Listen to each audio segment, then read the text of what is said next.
since she's arrived in the WNBA. That kind of story gained national attention, and it was something that was debated on my day job, First Take. I ask a simple question. I don't have an answer. I'm not pretending to have an answer. I'm not going to give you an answer. I'm going to ask you a simple question. If that's Caitlin Clark, does she get ejected from that game? I think so many people are watching women's basketball right now.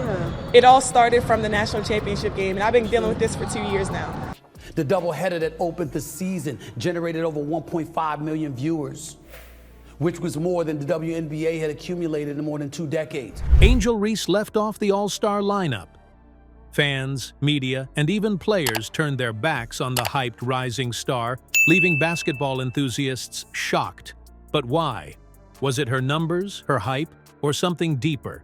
Stay tuned as we dive into the stats, reactions, and the surprising story behind her exclusion.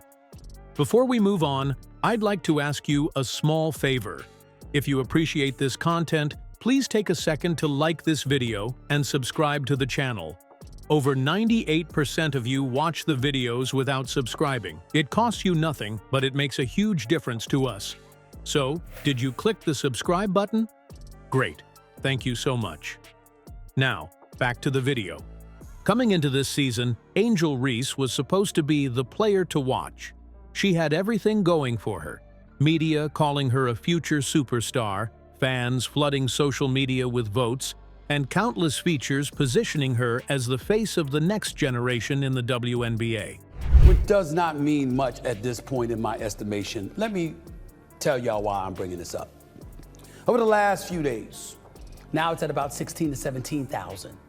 The ratings for the WNBA draft was 2.446 million, which was the largest in WNBA history. The reality is that the max contract in the WNBA at this particular moment in time is $250,000 to a player, drawing consecutive technical fouls. The ejection happened after Reese was called for her 5th foul and was, quote, disrespectfully addressing, end quote. Before the season even tipped, articles were already hyping her potential impact. It wasn't just the outlets, though. Reese herself leaned into the narrative, using her platform to connect directly with fans, urging them to get her into the All-Star game. At first glance, it felt like a done deal. With her widespread visibility and fan base carrying the momentum, most thought her spot on the roster was guaranteed. But the snub, as fans have called it, unpacked a much different reality. Let's talk about the All-Star voting numbers for a second. Caitlin Clark didn't just pass Reese in fan support, she obliterated her. Clark drew in nearly 3 times the votes Reese received, and it wasn't just the fans who edged Reese out. Media members and the players themselves skipped her name on their ballots. It begged an obvious question. Why didn't all this hype translate into numbers? The answer sits in her season stats. Reese's shooting percentage this year dipped to 38.9%. Her other numbers weren't exactly standout, solid for a starter, but nowhere near what fans were expecting. Meanwhile, you've got Caitlin Clark delivering night after night, putting up ridiculous performances that grab headlines for all the right reasons. Her leadership on the court? Unreal. Clark's ability to carry her team and still light up the stat sheet is why her name dominated the ballots. When fans and peers compared the two, Clark's consistency made Reese's contributions look average by comparison. Reese's All-Star snub isn't just about being left off a list, it's a clear message. Hype alone won't cut it here, not when fans and players are watching every game, expecting results. And with that, it's hard not to wonder how much of that hype was a creation of the media in the first place. It's all justifiable because there were people that were pounding the pavement and going through so much to help elevate the WNBA's profile. Just remember, you want to lift her up too, because as she rises, the whole league is going to rise, and everybody's going to benefit. Today, the WNBA rescinded the second technical upon further review, according to a league source, at least. Look at the wave that she's created. Look at the profile that it has granted the WNBA. Let's look at their role. The media couldn't get enough of Angel Reese before the season started. She was everywhere. Headlines naming her the future of the WNBA, glossy magazine spreads, and in-depth sit-down interviews where she was positioned as a generational talent. One outlet even declared her the player who could bring a new audience to the WNBA. Reese fully embraced it too, rising to the moment with confident soundbites and a presence that captured attention off the court. It all seemed like a perfect setup. Media members weren't just covering her, they were building her up to be larger than life. And yet, when the AllStar ballots were submitted, those same media voices were nowhere to be found.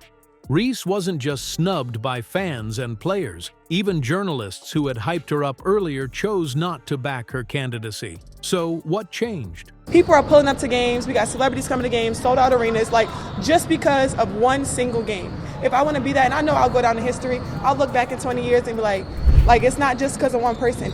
A lot of us have done so much for this game, and Kennedy has been here before, obviously, but I'll take that because look where women's basketball is. People are talking about women's basketball, but you never would think that we'd be talking about women's basketball. Yeah, the reason why we watching women's basketball is not just because of one person. It's because of me too, and I want y'all to realize that. Why did the same people who elevated her as a star decide in the end to turn away? The shift wasn't personal, it was data-driven. For all the hype, her numbers on the court told a different story. Journalists could overlook a few bad shooting nights if the big picture still matched the expectations. But Reese's inconsistency became impossible to ignore. Her shooting percentage plummeted to 38.9%, and her overall impact faded as the season progressed. Stat sheets just didn't reflect the star power the media had promised. Here's the tricky part, and this isn't just about Reese. Overhyping players can sometimes backfire. By creating sky-high expectations, the media unintentionally puts enormous pressure on athletes to deliver in ways that may not align with their current abilities. Reese ended up being a textbook example of how hype can overshadow someone's actual performance. The gap was glaring, and when it came time to vote, even the media struggled to justify her inclusion.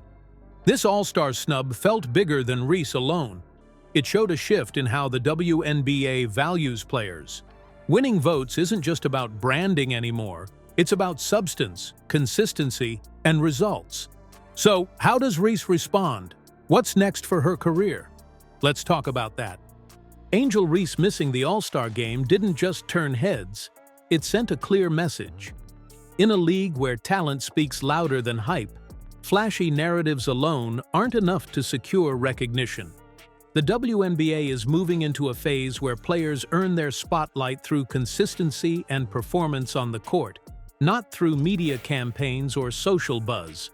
For Reese, this snub serves as a reality check, but also an opportunity. The critics will keep talking, but she has a chance to answer them in the loudest way possible, by dominating where it matters most. Now, it's up to her to prove it.